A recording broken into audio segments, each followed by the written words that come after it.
Chapter 10, Chilly Breeze, Getting on the Rig, Middle of the Night, Day 1.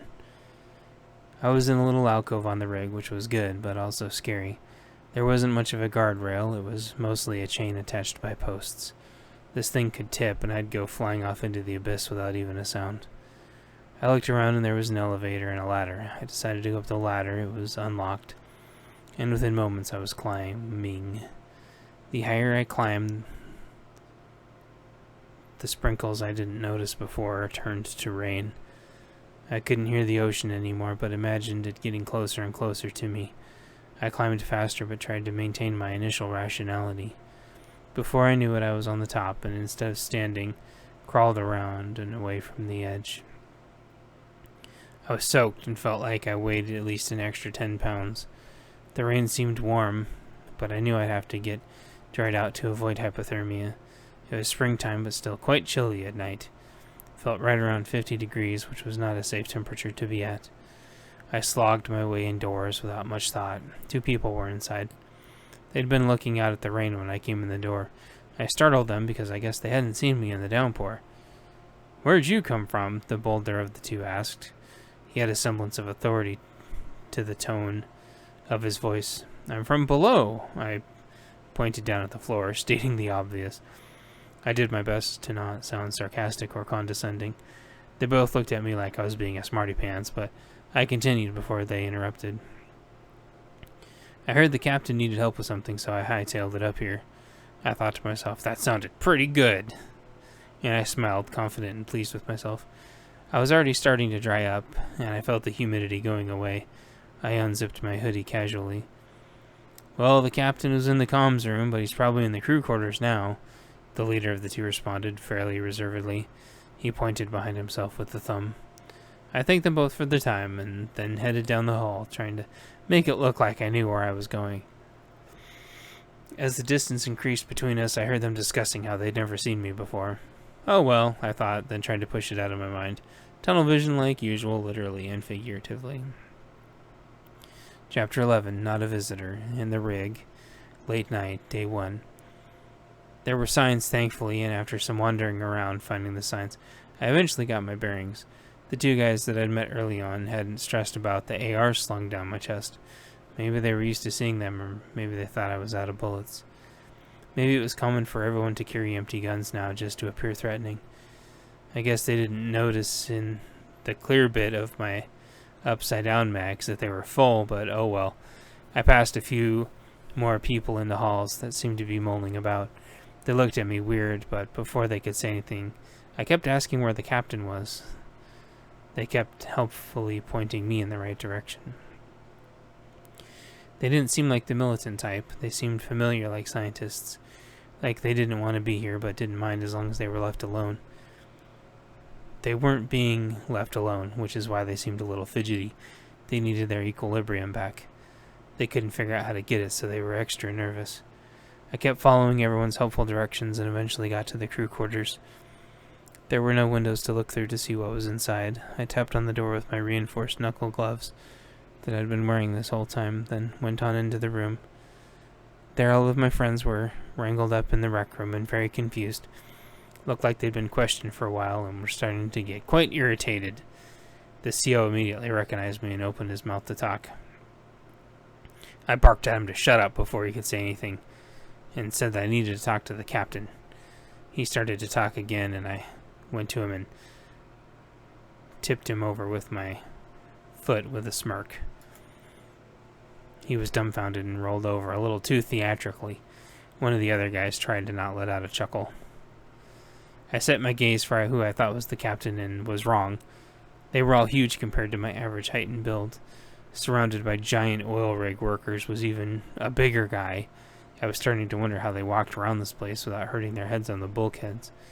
He asked me what I wanted in an authoritative voice that seemed to blast right through me. I suddenly felt very small, but I didn't let it affect what I had to do. I'd been intimidated before, whether on purpose or on accident, so it was no biggie. He looked at me like he wanted to squish me with his thumb for making everything even more complicated, then responded, "What about? Make it quick, would you?" I responded in a manner that tried its best to resemble de-escalation. "Yes, of course. Do you have another room just for like 2 minutes?" The force of his speech seemed forceful enough to be able to knock me over, but I simply stood there and smiled innocently as if this was protocol. He nodded. "Don't let them move, guys. I'll be right back." We walked for a minute to the captain's office without a word. All my friends were disarmed, and I imagined they'd get torn apart in seconds physically if they tried to move. Even with knives and guns in close quarters, they'd get crushed in a horrible trade. I needed to talk this captain down and figure out what was really going on. We got to the captain's office, and he sat down, letting his guard down a bit. "What seems to be the situation, buddy? Whose side are you on?" he probed, trying to figure out what my deal was. Clearly, I didn't fit into their plan, so he knew something was up. That immediate question surprised me a little bit, but I tried not to let it show. "I'm always on your side first, of course. My job is to keep you safe from all the stupidity going on." I responded genuinely, but not exactly answering the question he asked. That seemed to relax him a bit, although I could tell in his face he was trying to figure out if he remembered me or not. He looked like he was trying to count. I started trying to talk again, but he cut me off. "Who are you again?" I nodded. "Of course, I'm the analyst from downstairs. It's my job to figure out the solutions and present them." That didn't seem to answer his question, but it apparently resolved the issue in his mind regardless. He was holding cards that I didn't know about. I thought maybe I should have scouted the lower floors first, but I didn't know whether I had enough time. "Oh, sorry," he said. "Please continue," he said with a gesture that could have taken my head off. "Well, I heard the reaction team coming over the radio, and I know you guys don't want them here. Quite honestly, I don't want them here either, if you know what I mean." He slowly nodded as if coming to the conclusion of his own, then spoke. "Yeah, here's the problem. We thought the guys in the crew quarters of that ship down there were the reaction team. We're tired of being pushed around. You understand, right?" I nodded. "Completely understand, 100%. Please continue." I gestured to him gently and slowly. "So we ambushed them and got their weapons, only to be hailed by a second one within a few hours. We know there aren't two that can be ready that fast. We think one of them is fake, so we can't figure out which is which." I thought about it for a second and weighed my options. "Well, I can tell you from the looks of that team you captured, as long as you didn't hurt them, they aren't here to hurt you. I honestly don't know who the other team is that was hailing you earlier." He thought about it for a second and realized I was telling him the truth, but not sure why. "Well, the team we have secured knew our long and short distance checks, though. The new team doesn't seem to want to cooperate, so we think that the team we have right here is the legit one, and the team out there isn't. Maybe raiders or something, we don't know." I thought to myself and realized the mix-up and wanted to smack myself in the head. Just then a cat jumped on the table and started trying to nuzzle me. The captain went to get the cat down, apologizing and saying it wouldn't happen again. I let him know that I didn't mind, which seemed to raise his suspicions. I guess I wasn't supposed to be nice to cats? That seemed weird. The felines were probably just here to deal with any vermin that could somehow get on board. I thought quickly before my cover was blown. "I have another way I think to resolve this, if you'll hear me for one more second. I don't see any family on the ship. I'm guessing that your families are being held hostage off-site somewhere, right?" His knuckles seemed to tense up and the veins in his neck pulsed. I imagined my head being unceremoniously popped off by bringing up the sensitive subject he figured I was partially responsible for. I quickly continued with a motion towards where my friends were held up. "Those guys in there, they don't want to hurt your family. In fact, I have reason to believe all your families are probably already safe and far away as of a few months ago." I looked around his desk in my peripheral and saw a photo of wife and son, all but confirming my suspicions. He untensed a bit. "What makes you say that?" I went to reach for my phone in my pocket, and he tensed up a bit. "Just my phone," and he partially relaxed. Everything was very tense, and I knew I didn't have many interactions left.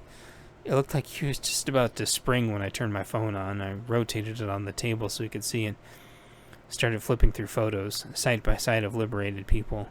He started to break down in tears. "When were these taken?" he stuttered. I responded, "A few months ago. Your family has been safe and moved off-site for a while. We just have to sync you up with them again. Furthermore, the bad guys are amassing the fuel you guys here are making. They'll be attacking various sites all over the Pacific Northwest within the next day or two if we don't stop them. Some of those sites have your families nested." I continued before he could say anything. "The people in that room are here to save you as well. It's a part of a larger mission to save everyone and evenly distribute the fuel among farm workers, trade, and highway patrol. The people that were hailing you will wipe you out if they find out about your treachery because they know they don't hold anything over you anymore. I was worried I doomed them by telling them the damning information, but I had to be 100% truthful.